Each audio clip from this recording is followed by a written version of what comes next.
Hello viewers. इस video में हम बात करेंगे क्लास 10 का 2021-22 का टर्म वाइज सिलेबस किस तरह का है। तो जैसा कि आप सभी स्क्रीन पर देख पा रहे होंगे, टर्म 1 में मैथ का एक ही पेपर होगा और वो पेपर 90 मिनट्स का होगा और वो 90 मिनट्स का जो पेपर है वो आपका 40 मार्क्स का होगा और बाकी 10 नंबर आपको मिलेंगे इंटरनल असेसमेंट से।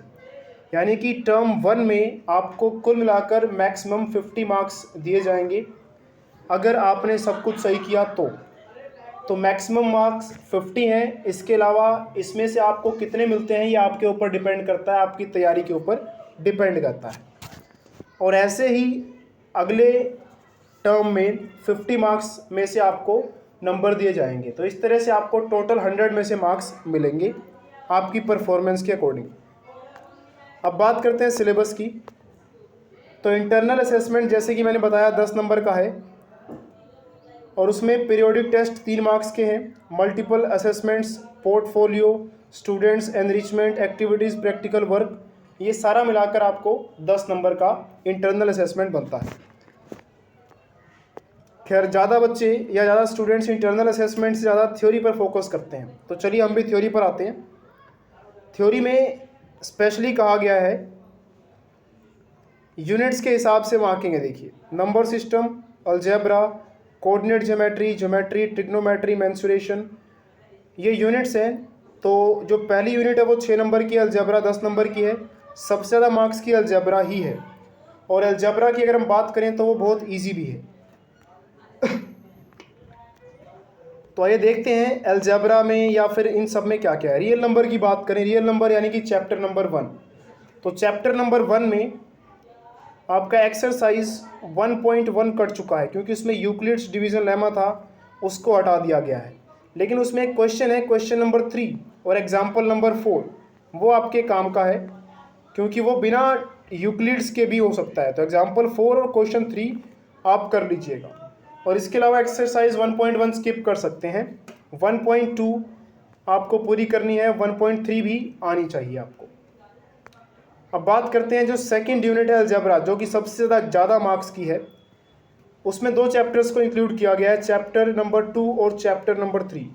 चैप्टर नंबर 2 की बात करें, zeros of polynomial, relationship between zeros and coefficients of quadratic polynomials only. तो अगर हम इसके हिसाब से देखें तो इसमें आपकी एक्सरसाइज 2.1 कवर हो जाएगी। वैसे 2.1 करें या ना करें एक ही बात है, लेकिन कर लेनी चाहिए। और 2.2 आएगी। 2.3 जो है वो इसमें काउंट नहीं होगी क्योंकि 2.3 डिवीज़न वाली है और डिवीज़न वाले के लिए यहाँ पे कुछ भी मेंशन नहीं किया गया है।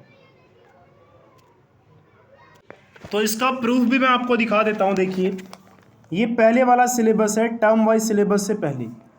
तो इसमें देखिए स्पेशली लिखा हुआ था कि प्रॉब्लम्स ऑन डिवीज़न एल्गोरिथम, यानी कि एक्सरसाइज 2.3 मेंशन थी। ये पहले वाला सिलेबस है और चैप्टर 1 में स्पेशली यूक्लिड्स डिवीज़न लेमा लिखा हुआ था।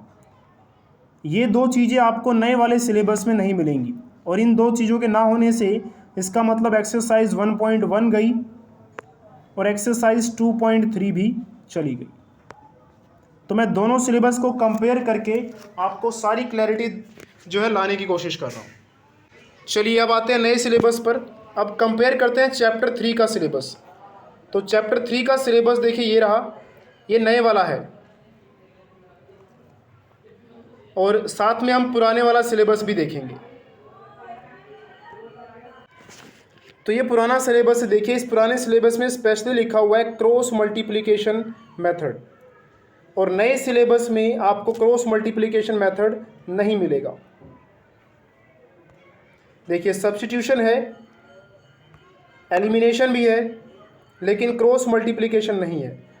तो चैप्टर 3 की बात करें तो चैप्टर 3 में हम कह सकते हैं कि क्रॉस मल्टीप्लिकेशन कट चुका है और क्रॉस मल्टीप्लिकेशन आपकी एक्सरसाइज पड़ती है। वैसे मेथड कटा है तो एक्सरसाइज आप करेंगे, एक्सरसाइज नहीं छोड़ेंगे, इसलिए मैं बताऊंगा नहीं कि कौन सी एक्सरसाइज में क्रॉस मल्टीप्लिकेशन है। अगर आपको पता भी है तो आप एक्सरसाइज को कीजिए, लेकिन क्रॉस मल्टीप्लिकेशन मेथड से नहीं करना बस आपको। नेक्स्ट यूनिट कोऑर्डिनेट ज्योमेट्री की बात करते हैं। तो कोऑर्डिनेट ज्योमेट्री ये रहा हमारे पास।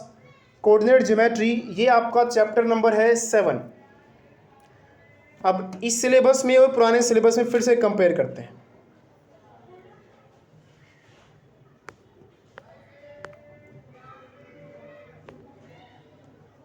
तो इसमें आपको क्या कटा हुआ मिलेगा, area of triangle. Area of triangle जो कि एक्सरसाइज 7.3 है वो कट चुकी है, क्योंकि एरिया ऑफ ट्राइंगल पहले इंक्लूड था देखिए, और नए सिलेबस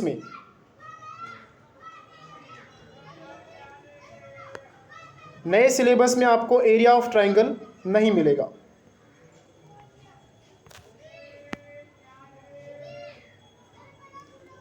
ये देखिए डिस्टेंस फॉर्मूला, सेक्शन फॉर्मूला, उसके बाद बस।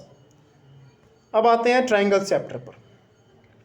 तो ये नया सिलेबस है, इसमें आपको दिख रहा होगा definition examples, counter examples of similar triangles.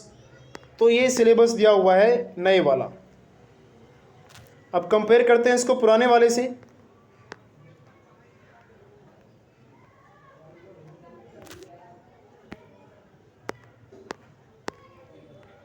तो ट्राइंगल्स चैप्टर की अगर हम बात करें तो ट्राइंगल्स चैप्टर में कुछ भी चेंज नहीं है। चैप्टर 6 एज इट इज़ वैसे का वैसे उतार दिया गया है। यहाँ पर थोड़ी सी नाइंसाफ़ी होती हुई लग रही है मुझे, क्योंकि चैप्टर 6 पूरा का पूरा भी आ रहा है और इसकी मार्किंग 6 नंबर ही रखी गई है, जबकि थोड़ा मुश्किल लगता है ये स्टूडेंट्स को। चलिए नेक्स्ट बात करते हैं इंट्रोडक्शन ऑफ ट्रिग्नोमेट्री, यानी कि chapter number 8, unit 6, chapter number 8। इसमें आपको एक्सरसाइज 8.1 करनी है, 8.2 भी करनी है, और 8.3 की अगर हम बात करें, देखिए इसके लिए हम कंपेयर करेंगे पिछले सिलेबस के साथ।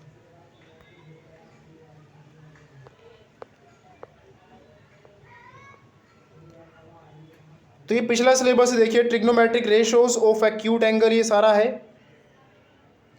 Trigonometric identities, relation between the ratios, ये सब जो है नए सिलेबस में इंक्लूड है।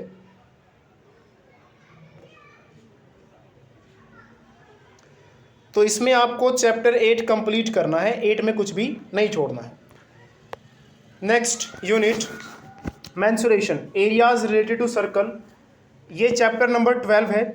और चैप्टर नंबर 12 की बात करें तो इसमें भी कोई भी कटिंग लगभग नहीं की गई है। चैप्टर नंबर 12 आपको पूरा करना पड़ेगा, और पुराने सिलेबस से आप अगर मैच करें तो एग्जैक्टली सब कुछ वही का वही दिख रहा है। एक चीज़ इसमें देखिए, यहाँ पे एंगल्स देखिए, 60 डिग्री, 90 डिग्री, 120 डिग्री, इसमें 120 डिग्री वाले एंगल्स वाले क्वेश्चंस नहीं आएंगे। ये जब आप चैप्टर करेंगे, चैप्टर नंबर 12, उसमें 12.2 या 12.3 करेंगे तो 120 डिग्री वाले क्वेश्चंस को आप छोड़ सकते हैं। चलिए नेक्स्ट बात करते हैं प्रोबेबिलिटी की। तो प्रोबेबिलिटी चैप्टर खैर छोटा सा ही है, और वो चैप्टर पूरा का पूरा करना है नहीं करना है, एक बार हम इसको कंपेयर कर लेते हैं पुराने सिलेबस से भी।